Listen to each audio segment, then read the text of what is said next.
चलती ट्रेन से गायब हो गई नई नवेली दुल्हन, पति की आंख खुली तोड़ गए होश। केदारनाथ ट्रिप का रहस्यमय अंत। नमस्कार, स्वागत है आपका हमारे चैनल में। आपके साथ मैं हूं सना। केदारनाथ यात्रा पर गए एक नवविवाहित जोड़ी की खुशियां अचानक मातम में बदल गई। नवविवाहित जोड़ा देहरादून से गाजियाबाद जा रहा था। ट्रेन में वे अपनी सीट पर गए, उसके बाद दोनों की आंख लग गई। दोनों अपनी अपनी सीट पर सो गए। कुछ समय बाद पति की आंख खुली तो उसने देखा कि उसकी पत्नी सीट पर नहीं थी। पति को डर लगने लगा। वे पूरी ट्रेन में उसकी तलाश करने लगा। जब उसे अपनी पत्नी का कोई सुराग नहीं मिला तो उसने पुलिस को कॉल लगाया।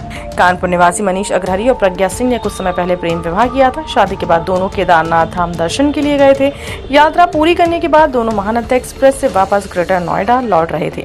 दोनों वहीं नौकरी करते हैं।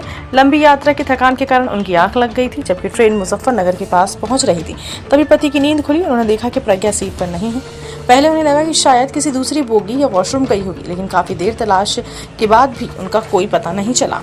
मामले को लेकर बड़ा सवाल प्रज्ञा के मोबाइल की आखिरी लोकेशन को लेकर उठ रही है। पुलिस के अनुसार उनका फोन आखिरी बार उत्तराखंड के लक्सर इलाके में रेलवे ट्रैक के पास एक्टिव मिला था। उसके बाद मोबाइल बंद हो गया।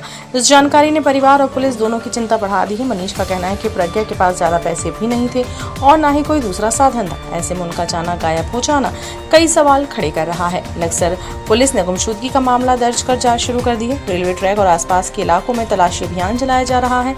पुलिस स्टेशन, प्लेटफॉर्म और ट्रैक किनारे लगे कैमरों की फुटेज भी खंगाली जा रही है। हालांकि जांच में सबसे बड़ी परेशानी खराब पड़े सीसीटीवी कैमरे बन रहे हैं। रेलवे अधिकारियों के मुताबिक कुछ कैमरे तकनीकी खराबी के कारण काम नहीं कर रहे हैं। अब डेटा रिकवरी की कोशिश की जा रही है। पत्नी की तलाश में परेशान मनीष अग्रहरी लगातार पुलिस और प्रशासन से मदद की गुहार लगा रहे हैं। उन्होंने उत्तराखंड सरकार और पुलिस अधिकारियों से भावुक अपील करते हुए कहा कि उनकी पूरी दुनिया बिखर गई। मनीष का कहना है कि उन्हें समझ नहीं आ रहा है कि प्रज्ञा इस समय कहाँ होंगी और किस हालत में होगी। तो हम लोग ने केदारनाथ जाने का प्लान किया था 2 तारीख को हम लोग केदारनाथ पर पहुंचने की ट्रेन में बैठे थे गाजियाबाद से। तो हम लोग पहुंच गए थे वहाँ पे सकुशल। फिर वहाँ पे हम लोग ने अच्छे खासे से ट्रिप किया। वहाँ पर 5 तारीख को हम लोग को लौटने का था रात को देहरादून से गाजियाबाद के लिए। हम लोग वहाँ पे पहुँचे देहरादून में अपने ट्रेन में बैठे। ट्रेन में बैठने के बाद हम लोग तुरंत सो गए क्योंकि थके हुए थे बहुत ज़्यादा इतना ट्रैवल करने के बाद। तो उसके बाद हरिद्वार स्टेशन आए। हरिद्वार स्टेशन में उनकी सीट को ऊपर मैंने शिफ्ट किया क्योंकि कुछ पैसेंजर आए थे। उसके बाद फिर मैं सो गया। उसके बाद क्या हुआ कि मैं जब मेरी नींद खुली तो वो मुजफ्फरनगर आगे स्टेशन क्रॉस कर गया था और मैंने पाया कि मेरी पत्नी जो है वो अपनी सीट पे नहीं है। तो मुझे लगा कि वो शायद अपने वॉशरूम गई होंगी, बाथरूम गई होंगी। बट 5 मिनट बाद देखा कि वो तब तक नहीं आई। मैंने उनको कॉल किया, कॉल स्विच ऑफ जाने लग गया। मैं उतरा, सारे चेक किए, सारे बाथरूम चेक किए, सारे बोगियों के लेफ्ट राइट। वहाँ पे लोगों से पूछा कि किसी को उतरते देखा। मेरी वाइफ को पिंक कलर का, उसने डार्क गहरा पिंक कलर का सलवार सूट पहन रखा है। तो फिर मैंने उसके बाद पुलिस कंप्लेन करी। वहीं पर रेलवे कंप्लेन 139 पे डायल किया हेल्पलाइन के लिए।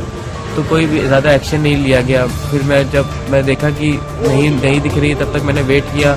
मैंने कहा कि हो सकता है शायद गाजियाबाद में उतर जाए। तो गाजियाबाद में उसका बाकी और इसके साथ ये भी है कि वो उसके साथ वो मोबाइल भी था उसका पर्सनल, वो भी नहीं काम कर रहा।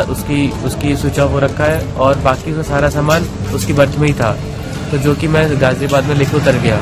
फिर मैं वहाँ से गाजियाबाद के जीआरपी और आरपीएफ के थानों में गया। वहाँ पे स्टेशन के ही वहाँ पे उनसे कंप्लेंट किया।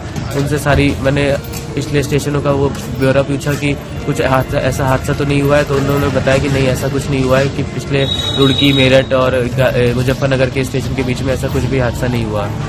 उसके बाद से टाइम हो गया मेरे ख्याल से 40 घंटे से ऊपर हो रहा है। मुझे अपनी पत्नी का कुछ भी 1% भी मुझे उसका बारे में नहीं पता चल पा रहा है कि वो कहाँ पर है इस समय। उसकी लास्ट लोकेशन लक्सर के पास पाई गई थी। तो हम लोग यहाँ पर आके हम लोगों ने यहाँ खोजबीन करी, मुजफ्फरनगर में करी, सब जगह सारी सीसीटीवी फुटेज खंगाले, लेकिन वहाँ पे सीसीटीवी लगे नहीं है प्लेटफॉर्म पे। तो समझ में नहीं आया कि वहाँ से कैसे एंट्री एग्जिट पे थे। तो मैंने वहाँ के देखे तो वहाँ पे कुछ भी नहीं पता चला उसके बारे में। रुड़की में 40-50 कैमरे लगे होने के बावजूद भी एक भी काम नहीं कर रहे।